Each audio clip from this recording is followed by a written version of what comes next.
I don't know if we specifically identified this as a Pat Gray jihad, but the squatters situation is unbelievable to me. Yeah. So un-American. Where, there was a story just, I don't know, like a month or so ago. People built a new home. Some homeless people moved into it. Not the people who built the home, by the way. But they moved into it, and the people who had the home built and paid for it couldn't get them out. This keeps happening like this. Not America, man. I mean, laws must be changed because people are taking advantage of others, and they're getting away with it. So a homeowner stopped by to check on his suburban Atlanta property, only to be arrested for trespassing. Yeah. Days after the departure of a previous tenant, Tim Arco pulled into the driveway of his house in a desirable area, Decatur. Do you know that area? Being from Atlanta? That's funny, though. You say there is a desirable area in Decatur? That's what they said.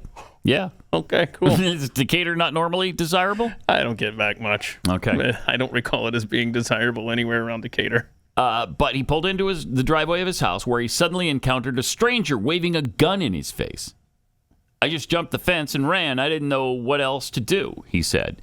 I didn't walk in on a family eating dinner. I walked in on weapons, a prostitute, a bunch of dogs in the back. What? My fence broken down. Oh, no. After dialing 911 to report the intrusion, Arco was astonished to find himself being arrested and taken into police custody. They told the police that I was a home invader and that it was their home, and so I ended up being arrested and detained. Now, since then, he's been fighting to evict the alleged squatters in court. My gosh. Okay, we're 6 months later now. They're still living there. These squatters are still there.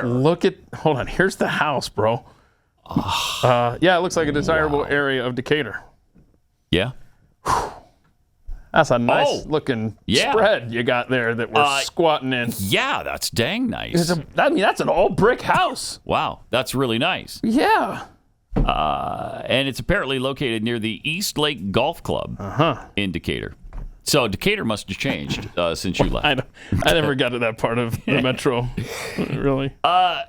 2 people have died in the residence from overdoses. Oh, my gosh. During that time, during the last 6 months. Code enforcement has even cited Arco, the property owner, for not properly maintaining the house he legally can't access. Hold on. Let me back up here. My gosh. Hang on, Pat. Let's just, we lead with our mistakes, right? So this article that I have in front of me is a whole bunch of squatters stories, okay? Yeah. So that house that I just showed you, no, this is the... Oh, okay.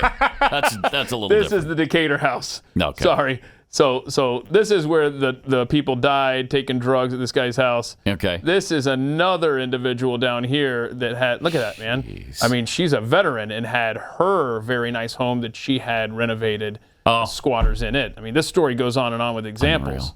Unbelievable. It truly is. That this can happen in America is unconscionable. There was doo-doo feces thrown all over the walls, the floor, the ceiling, and it stunk so bad. Yeah, that probably happens every time. So Arco is still awaiting marshals to conduct the eviction. I guess he finally got an eviction notice 7 months later. He's been informed by marshals that they're hoping for a September eviction. I mean, wow. There's so much to be angry about. He said no one likes, being in the court system, but it becomes even worse when it seems broken down, right? I feel like it's very heavily weighted towards these trespassers and criminals, not the people that get duped. Yep. Yeah, it should be heavily weighted toward the homeowner. Mm-hmm. And for some reason, the homeowners have virtually no rights in these matters. I don't get it, man. I don't either. How is this continuing to happen? Back in May, a similar incident happened in Atlanta when, as you mentioned, Army officer Dahlia Dower returned to her home to find a squatter living in her $500,000 residence. Wow, that's a nice house for $500,000. So, where is this now? What part of Metro Atlanta is that? Yeah, that's nice. While she was away on active duty, Dahlia Dower said she came home to find a man by the name of Vincent Simon living in her home. Simon, a man who has been convicted on gun, drug, and theft charges, refused to leave the house. You've got a lot of nerve. The unfortunate discovery was made as Dower's real estate agent began making preparations for the sale of her home. Golly. She said, I felt violated. Had I not been serving my country, I would have been in my home. The active duty officer was told by police they could not evict Simon and that the issue is considered a civil matter. Oh my gosh. I'm so angry for these homeowners. Me too. I want to go shoot out the windows, turn off the water, cut wires. Yes. But I can't. Wait, why not? That's a crime. Huh. Law-abiding citizens can't do that. So what if what if an old lady might need a house and then she could squat there? Then you could say, really? What could you say? I don't know. What could you say? I don't know. Can my grandmother stay there? Is that what you could say?